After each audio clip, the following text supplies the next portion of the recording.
One of the most commonly asked questions is, why do you support the Salvation Army? I know you get a lot of requests, and why do you support the Salvation Army to the extent you do? And the Salvation Army is like Domino's Pizza. They deliver.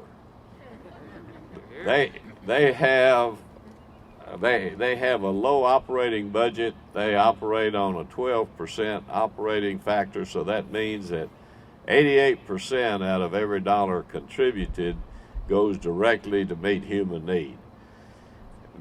In Austin today, we have such a changing face of homelessness. When I first became involved with the Salvation Army, we had a shelter down on 2nd Street. It was close to the railroad tracks, and we had one room for women and children that had 8 mattresses that you put on the floor. As you just heard the colonel say that right now 74% of our clients are women and children. The keystone to this whole capital campaign is the facility for women and children. And we actually have 2 places we could build it. We could build it right out here on the softball field, or we could build it next to the existing shelter on Tannehill. If we build it on Tannehill, we save 35% in operating costs, and it would just make sense to put it there.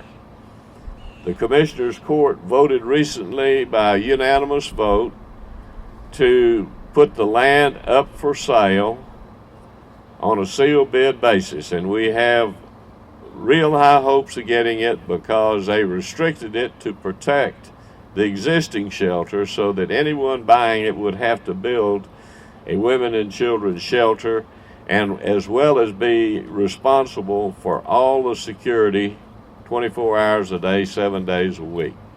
So we don't think that it would be particularly attractive, and they can't make them any money doing it. So, so we think that we've got a pretty good chance of getting that, but if something happened, we could always put it here. The capital campaign has been extremely well received to this point. We have, at this point, up until this point, we have already raised in excess of $10 million. We need to finish strong so that we can get the other $4 million and get the capital campaign completed. Now I'd like to introduce Mr. Dwight Thompson, the chairman of the local advisory board.